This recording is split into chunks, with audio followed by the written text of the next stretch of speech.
একটা কথা ওনারা পাই বলেন, আমরা ভাবলাম যে হয়তো এটা অন্যরা বলে গুপ্ত সুপ্ত। এখন দেখি মোটামুটি আগমন লন্ডন থেকে হয়েছে। একজন নেতা যখন গুপ্ত সুপ্তের কথা বলেন তখন মানুষ বুঝে যায় যে রাজনীতির মানটা কোয়ালিটি কোন জায়গায় আছে।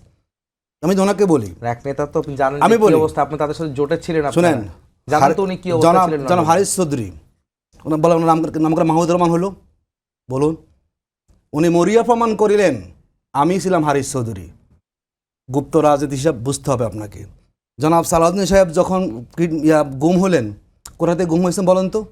গোপন জায়গাতে ভিডিও বার্তা দিয়েছেন। জনাব তারেক রহমান যে বলছিলাম মাহমুদুর রহমান সাহেব, উনি বুঝতে পারেন নাই দেশটা এরকম ছিল না। আমরা জীবন, ওনাদের অনেক বহু কর্মীরা কিন্তু ডাকে এসে আত্মগোপনে ছিলেন, মানুষের জীবন স্বাভাবিক ছিল না। এখন গুপ্ত সুপ্ত বলে আপনি 18 বছর লন্ডনে ছিলেন, আপনি এতগুলা 60 লক্ষ মামলা, 700-র উপরে। আচ্ছা আমি বলি, আমি আসি, ওদের নিহত হয়েছে আমাদের আমি বলি, শুনেন, আমি কিন্তু সংখ্যা আমি বলি আপনাকে বলতে জামাতে আমি কবে অ্যারেস্ট হয়েছেন বলুন তো? জামাতের সেক্রেটারি 5 বছর কারাগারে ছিলেন। জি জি। মীর কাসেম লন্ডন থেকে আসছেন, দেশে এসে ফাঁসি বরণ করে নিয়েছেন। ওনারা আসেন নাই কেন? 17 বছর ছিলেন সেফ সাইডে, আবার দেশে আসার পরে যখন সব অনুকূল এনে আসলেন।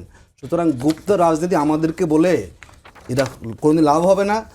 70% জামায়াত-শিবির নেতারা গুম হয়েছেন, আমাদের নেতারা আয়না করেছিলেন, আমাদের নেতারা ফাঁসির মঞ্চে কেউ দেশ থেকে পালিয়ে গেছে। কতজন গুম হয়েছেন ভাই? 70% নেতা যারা গুম কমিশন রিপোর্ট হয়েছেন, আমি সংখ্যা 70% যে যারা গুম জামায়াত-শিবির নেতারা সেখানে ছিলেন। আমাদের 709টি মনে হয় গুম হয়েছে। আমাদের 500 নেতা কর্মী আওয়ামী লীগের আমলে শহীদ হয়েছেন। আপনি কাদেরকে গুপ্ত ট্যাগ দিয়ে আপনি করতেছেন, এটি মূলত একটা ন্যারেটিভ তার কারণে সেখানে ছাত্রলীগের মধ্যে বাংলাদেশের কর্মীরা। আমি আসি, ওকে ফাইন। পাবনা মেডিকেল কলেজে 22 সদস্য ছাত্রদল কমিটিতে 11 ছাত্রলীগ নেতা। 23 মার্চ 2025 ডাবি ছাত্রদলের কমিটিতে পদ পেলেন 100 ছাত্রলীগ নেতা, সব গুপ্ত থেকে সুপ্ত হয়েছে। 22 অক্টোবর 2025 শেরে বাংলা মেডিকেল কলেজের ছাত্রলীগ কমিটিতে 30 জনের 18 ছাত্রলীগ কর্মী।